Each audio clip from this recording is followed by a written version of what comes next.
Innal hamdalillah nahmaduhu wa nasta'inuhu wa nastaghfiruhu wa natubu ilayh wa na'udzu billahi min shururi anfusina wa sayyiati a'malina. May yahdihillahu fala mudilla lahu wa may yudlil fala hadiya lahu. Asyhadu an la ilaha illallah wahdahu la syarika lahu wa asyhadu anna Muhammadan 'abduhu wa rasuluhu la nabiyya ba'dahu.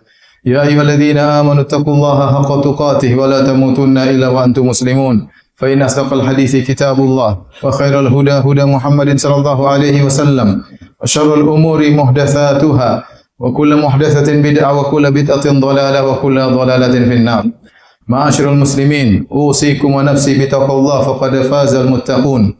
Al-Imam Al-Bukhari dan Al-Imam Muslim meriwayatkan dalam sahih mereka berdua dari Abu Hurairah radhiyallahu taala anhu bahwasanya Nabi sallallahu alaihi wasallam bersabda, "Lam yatakallam fil mahdi illa thalathah."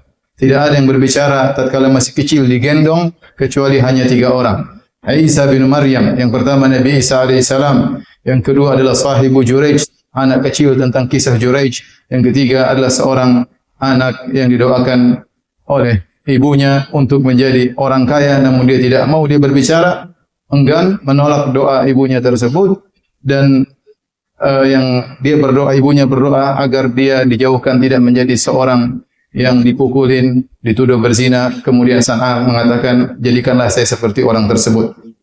Adapun yang akan kita sampaikan pada kesempatan kali ini adalah tentang sahibu Juraij, tentang anak kecil yang berbicara dalam kisah Juraij. Siapakah Juraij?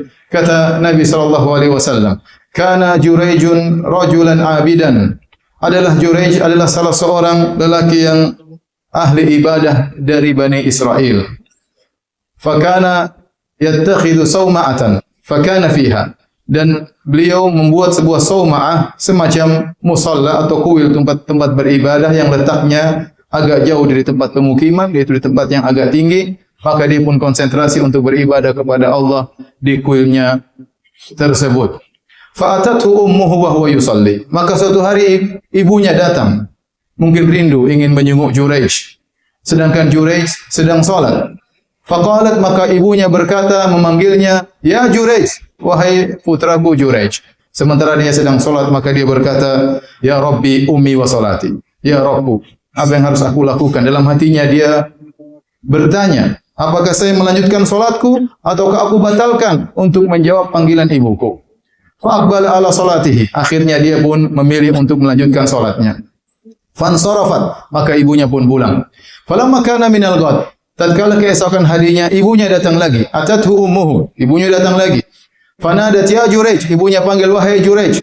Wa huwa yusalli, Juraij sedang salat. Maka dia berkata, "Ya Rabbi ummi wa salati." Wahai ya Rabbku, mana yang harus saya lakukan? Lanjutkan salatku atau aku batalkan salatku memenuhi panggilan ibuku? Fa'aqbala ala salatihi, akhirnya dia tetap melanjutkan salatnya. Fansarafat, ibunya pulang lagi.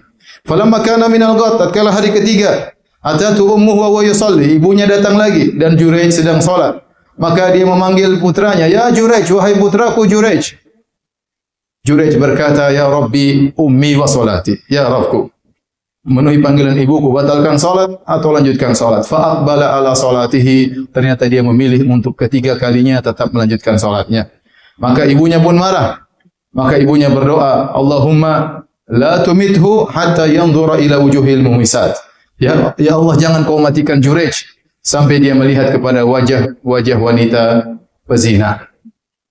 Fakana Banu Israel yatadzakkaru Juraijan, yatadzakkaruna Juraijan wa ibadatahu. Adalah orang-orang Bani Israel, mereka sedang bercerita tentang Juraij dan bagaimana ibadahnya Juraij, dan mereka hasad kepada Juraij.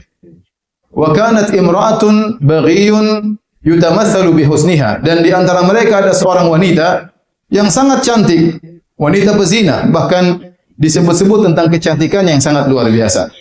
Maka wanita ini berkata kepada mereka, "In syi'tum la aftinannahu lakum." Kalau kalian mau, biarkan saya menggoda Juraij, saya memfitnah Juraij untuk kalian, karena mereka hasad kepada Juraij. Fata'arradat lahu, maka wanita ini pun pergi menuju Juraij, kemudian dia menggoda Juraij. Dalam riwayat, wa kallamathu fa'aba, dia ngomong dengan Juraij, tapi Juraij tidak peduli. Fala yaltafit ilaiha, dan Juraij tidak menengok pun kepada sang wanita tersebut. Akhirnya apa? Fa'atat ra'iyan, kana ya'wi ila sauma'atihi. Kemudian wanita ini pun datang kepada seorang penggembala kambing yang biasanya bernaung di sekitar kuilnya Jurej. Famakkanathu min nafsiha, maka dia pun membiarkan penggembala kambing tadi untuk menzinahinya. Fawaqa 'alaiha, maka wanita tersebut pun digauli oleh sang penggembala kambing. Fahamalat, falamma waladat, maka dia pun hamil. Tatkala kemudian dia melahirkan anak tersebut, maka qalat huwa min Jurej, dia berkata ini anak hasil perzinahan dengan Jurej. Maka orang-orang pun ngamuk, orang-orang pun marah. Fa'atauhu, maka mereka pun datang kepada Jurej. Fastanzaluhu, maka mereka turunkan Jurej, keluarkan Jurej dari kuilnya. Wahadamu sauma'atahu, kemudian mereka hancurkan kuilnya, musallanya dihancurkan. Jurej faja'alu yadribunahu, mereka pun memukuli Jurej. Jurej berkata, ma sya'nukum, ada apa dengan kalian? Apa yang kalian lakukan? Kata mereka, tazanaita bihadhil baghi, kau telah berzina dengan seorang wanita pezina dan akhirnya dia melahirkan seorang anak. Maka Jurej berkata, aina sabi, mana sang anak? Faja'u bihi, maka mereka pun mendatangkan anak tersebut. Kata Jurej, da'uni hatta usaliya, biarkan aku sampai aku salat. Maka dia pun berwudu, kemudian beliau pun salat. Kemudian fa'atas sabi, setelah salat dia pun mendatangi anak kecil tersebut. Fata'ana fi batnihi, kemudian dia pun memukul atau menusuk ke perut anak tersebut. Kemudian Jurej berbicara sama anak tersebut. Kata Jurej, ya gulam, man abu, wahai sang anak, siapa bapakmu? Maka anak tersebut berbicara, fulan ar-ra'i, bapakku adalah sang penggembala kambing. Maka orang-orang pun sadar. Faqbalu ilaihi, maka mereka pun datang kepada Jurej. Mereka pun mencium Jurej. Kemudian mereka menyesal, mereka berkata, nabni laka sauma'atan min dhahab. Ya Jurej, kami akan bangunkan kembali kuilmu dari emas. Kata Jurej, la a'iduha min tin kama kanat. Jangan, bangunkanlah kembali musallaku seperti sedia kala dari tanah. Inilah hadirin yang dirahmati Allah Subhanahu wa taala, kisah Jurej, seorang dari Bani Israel yang sangat saleh, yang dia melakukan kesalahan. Kesalahan tersebut mungkin karena ketidaktahuannya. Oleh karenanya Nabi SAW mensifati Jurej dengan rajulan abidan, seorang yang ahli ibadah, tetapi ilmunya tidak mumpuni. Oleh karenanya tatkala dia dipanggil oleh ibunya, kata para ulama, seharusnya dia batalkan solat sunnahnya, lantas dia memenuhi panggilan ibunya. Adapun kalau dia dalam solat wajib, maka hendaknya dia menyegerakan solatnya, lantas dia menyambut panggilan ibunya. Dan hadis ini menunjukkan tentang agungnya berbakti kepada kedua orang tua. Bahwasanya berbakti kepada kedua orang tua merupakan sebab dimasukkannya seorang ke dalam surga. Dan ibunya Jurej, ketika marah, dia pun berdoa kepada Jurej dengan doa dalam rangka untuk beri pelajaran kepada Jurej. Dia tidak berdoa, ya Allah binasakanlah putraku, ya Allah buatlah dia berzina dengan seorang wanita pezina. Tidak, dia hanya berdoa, Allahumma la tumithu hatta turiyahu wujuhal mumisat. Ya Allah, jangan kau matikan dia, ya, wafatkan dia sampai dia melihat wajah-wajah wanita pezina. Kemudian hadirin yang dirahmati oleh Allah Subhanahu wa taala, hadis ini menjelaskan tentang adanya karamah bagi para wali-wali Allah Subhanahu wa taala. Lihatlah Jurej, seorang yang saleh, yang sibuk beribadah. Ya, maka Allah memberikan kepada dia karamah, sehingga sang anak, sang bayi yang masih digendong bisa berbicara. Dan ini akidah Ahlussunnah wal Jamaah, bahwasanya Allah memberikan karamah kepada wali-wali Allah. Akan tapi karamah tersebut adalah anugerah dari Allah tanpa dipelajari terlebih dahulu. Tiba-tiba Allah berikan kepada hamba-hambanya yang saleh tatkala mereka butuhkan. Adapun yang terjadi di zaman sekarang, sebagian orang belajar karamah dengan ritual-ritual ibadah tertentu, dengan bacaan-bacaan tertentu, dengan zikir-zikir tertentu, maka itu bukan karamah. Karena karamah tidak bisa dipelajari. Datang begitu saja dari Allah Subhanahu wa taala, kemudian Allah hentikan jika sudah tidak diperlukan lagi. Adapun apa yang didengung-dengungkan bahwasanya belajar ini maka bisa sakti, ketahuilah itu hanyalah sihir atau perdukungan. Maka seorang waspada jangan sampai terjebak dalam kesyirikan atau praktek-praktek yang tidak disyariatkan dalam Islam. Aqulu qouli hadza astaghfirullah li wa lakum wa li sa'iril muslimin min kulli dhanbin wa khati'ah fastaghfiru innahu huwal ghafurur rahim.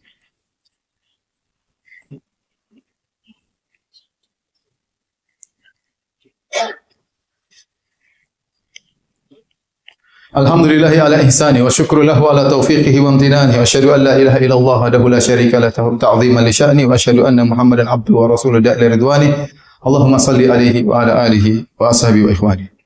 Ma'asyiral muslimin, sungguhnya dalam kisah Juraij ini ada faedah besar yang kita dapatkan, yaitu sebagaimana sabda Nabi SAW, ta'arraf ila Allahi fir raha ya'rifka fi syiddah. Kenalkanlah dirimu kepada Allah Subhanahu wa taala, atau kenalilah Allah tatkala kau dalam kondisi lapang, niscaya Allah akan mengenalmu tatkala kau dalam kondisi sulit. Lihatlah Juraij, tatkala dia senantiasa beribadah kepada Allah Subhanahu wa taala dalam kondisi genting, dalam kondisi sulit, maka Allah pun menolongnya dengan memberi karomah kepadanya. Dan lihatlah Juraij, tatkala menghadapi permasalahan, apa yang dia lakukan? Dia mengatakan, da'uni hatta usalliya. Tinggalkan aku salat terlebih dahulu.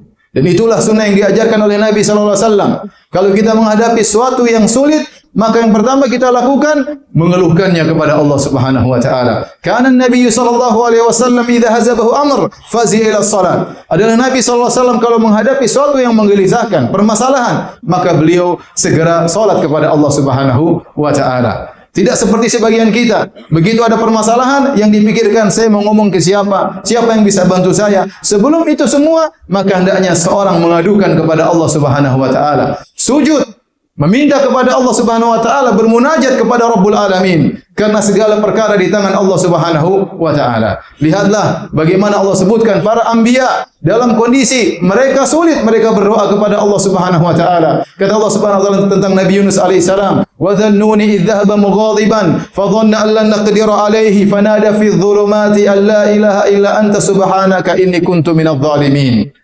Tatkala Nabi Yunus alaihissalam dia pergi meninggalkan kaumnya, dia menyangka kami tidak akan menyempitkan urusannya. Tiba-tiba Allah menghukumnya, kemudian dia ditelan oleh ikan paus dan dibawa dalam tengah-tengah lautan. Maka Allah berkata, "Fanada fi dhulumat." Maka dalam kondisi dalam kegelapan yang bertumpuk-tumpuk, kata para ulama, Nabi Yunus dalam kegelapan perut ikan paus, kemudian dalam kegelapan malam dan dalam kegelapan laut. Siapa yang bisa mendengar suara Nabi Yunus alaihissalam kecuali Rabbul Alamin? Fanada fi dhulumat, maka dia berkata, la ilaha illa anta subhanaka inni kuntu minadh dhalimin. Ya Allah, tidak ada yang berhak disembah kecuali Engkau ya Allah, sungguhnya aku termasuk orang-orang yang zalim. Maka Allah pun selamatkan Nabi Yunus alaihissalam. Falaula annahu kana minal musabbihin la labitha fi batni ila yaumi yub'atsun. Kata Allah, kalau bukan karena Yunus sebelumnya orang yang suka bertasbih. Sebagian para ulama mengatakan dia sebelumnya, sebelum terkena musibah tersebutlah orang yang suka salat. Maka tentu kalau dia tidak salat sebelumnya, kami akan biarkan dia dalam perut ikan paus sampai hari kiamat. Namun Allah menolongnya. Kenapa? Karena sebelumnya dia sering mengingat Allah Subhanahu wa taala. Dia sering bertasbih kepada Allah Subhanahu wa taala. Dia sering mengenal Allah tatkala dalam kondisi lapang. Maka ikhwan yang dirahmati oleh Allah Subhanahu wa taala, tatkala kita terkena musibah, tatkala terkena masalah, maka pertama tempat kita mengadu, tempat kita mengeluhkan keluhan kita adalah kepada Allah Subhanahu wa taala. Sebagaimana perkataan Nabi Yakub alaihissalam, "Innama ashku bathi wa huzni ila Allah." Sungguhnya aku mengadukan kesedihanku hanya kepada Allah Subhanahu wa taala. Jangan sampai orang melakukan perkara yang hina. Dia mengadukan permasalahannya di medsos, dia hinakan dirinya di medsos, mengemis-ngemis di medsos. Maka seorang sebelum dia bermusyawarah dengan siapapun, yang pertama kali dia keluhkan permasalahannya kepada Allah Subhanahu wa taala, wudu dan salat bermunajat kepada Rabbul Alamin. Kemudian di antara faedah yang bisa kita ambil dalam kisah ini, bagaimana Allah Subhanahu wa taala memberikan solusi dari arah-arah yang tidak disangka. Kata Allah Subhanahu wa taala, "Wa may yattaqillaha yaj'al lahu makhraja wa yarzuquhu min haitsu la yahtasib. Wa may yatawakkal 'ala Allahi fa huwa hasbuh." Barang siapa bertakwa kepada Allah Subhanahu wa taala, Allah akan berikan dia solusi dan Allah akan berikan dia rezeki dari arah yang tidak dia sangka-sangka. Siapa yang menyangka Juraij dituduh berzina, kemudian ternyata anak kecil yang digendong bisa berbicara. Tidak ada yang menyangka demikian. Tiba-tiba anak tersebut berbicara dengan izin Allah Subhanahu wa taala untuk membela Juraij. Oleh karena betapa banyak cerita tentang orang-orang soleh, mereka terdesak, terhimpit, terjepit, lantas mereka mengadakan tangan mereka ke langit, meminta kepada Allah Subhanahu wa taala. Meskipun semua pintu tertutup, pintu langit tidak pernah tertutup, lantas Allah berikan solusi kepada mereka dari arah yang mereka tidak sangka-sangka. Oleh karena seorang senantiasa thiqah, percaya kepada Allah Subhanahu wa taala dan senantiasa husnudzan kepada Allah Subhanahu wa taala. Di antara faedah yang bisa kita ambil dari kisah ini, bagaimana takwanya Juraij meskipun dia bersendirian. Tatkala didatangi oleh sang pezina, dalam sebagian riwayat wanita pezina tersebut, bayangkan kata Nabi SAW, yutamatsalu bi husniha, menjadi ukuran tentang kecantikan. Artinya wanita sangat cantik jelita. Kalau ada orang berbicara tentang kecantikan, maka disebutlah wanita pezina ini. Karena dia benar-benar sangat cantik jelita. Dan dia datang kepada Juraij. Juraij bersendirian. Maka dia menggoda Juraij. Maka dia bernyanyi-nyanyi. Dia menampakkan sebagian kecantikannya. Menampakkan sebagian auratnya. Tetapi Juraij tidak peduli. Lam yaltafit ilaiha. Juraij tidak peduli. Dia bertakwa kepada Allah tatkala di hadapan banyak orang. Dan juga tatkala bersendirian. Ini harus kita pikirkan di zaman kita sekarang ini. Betapa banyak orang yang tatkala di hadapan banyak orang, di hadapan manusia, seakan-akan dia wali-wali Allah Subhanahu wa taala. Namun tatkala dia bersendirian, dia adalah wali syaitan, dia temannya syaitan, maka dia berkelana dalam kemaksiatan di internet dan di dunia maya. Maka seorang bertakwa kepada Allah Subhanahu wa taala. Lihatlah di antara hukuman yang ibunya Juraij mendoakan agar mengenai Juraij adalah Allahumma la tumitu hatta turiyahu wujuhal mumisat. Ya Allah, jangan kau wafatkan Juraij sampai kau buat dia melihat wajah-wajah wanita pezina. Disebut dalam sebagian riwayat, waktu Juraij diambil oleh kaumnya, dibawa jalan, kemudian keluar melewati perkampungan atau tempat wanita pezina, maka wanita pezina pun keluar melihatnya dan dia pun melihat mereka, maka dia pun tersenyum. Maka orang bertanya, kenapa kau tersenyum? Kata dia, saya ingat doa ibu. Inilah doa ibuku dikabulkan. Maka ibu Juraij memandang bahwasanya melihat wajah wanita pezina adalah hukuman dari Allah Subhanahu wa taala. Dan Allah mengabulkan doanya ibu Juraij. Ya. Maka seorang harus sadar jika dia melihat wajah pezina, sungguhnya dia sedang dalam hukuman dari Allah Subhanahu wa taala. Sementara sekarang begitu mudah kita melihat wajah-wajah pezina. Tinggal kita masuk ke internet, kita klik mana yang kita kehendaki. Seandainya kalau terlihat tidak kita sadari, mungkin Allah memaafkan. Tapi yang menjadi masalah, sebagian kita berusaha untuk mencari berbagai macam kasus. Si fulan berzina, videonya tersebar, maka orang-orang ingin cari tahu. Ingin justru melihat wajah-wajah wanita berzina.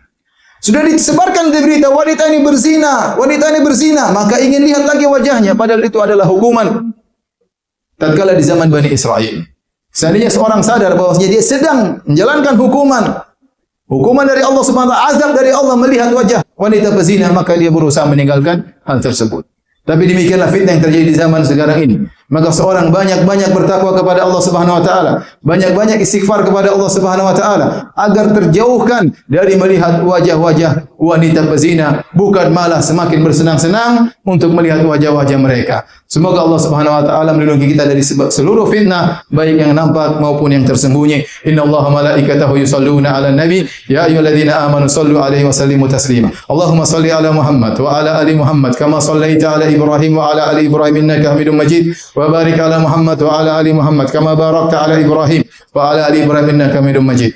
Allahumma ighfir lil muslimina wal muslimat wal mu'minina wal mu'minat al ahya'i minhum wal amwat innaka sami'un qaribun mujibud da'awat wa ya qadhiyal hajat. Allahumma ati nufusana taqwaha wa zakkiha anta khairu man zakkaha anta waliyyu maulaha. Allahumma inna nas'aluka al-huda wat tuqa wal afafa wal ghina. Allahumma habbib ilayna al-iman wa zayyinhu fi qulubina wa karrih ilayna al-kufra wal fusuqa wal isyan waj'alna minar rasyidin. Rabbana atina fid dunya hasanah wa fil akhirati hasanah wa qina adzabannar wa aqimus salat.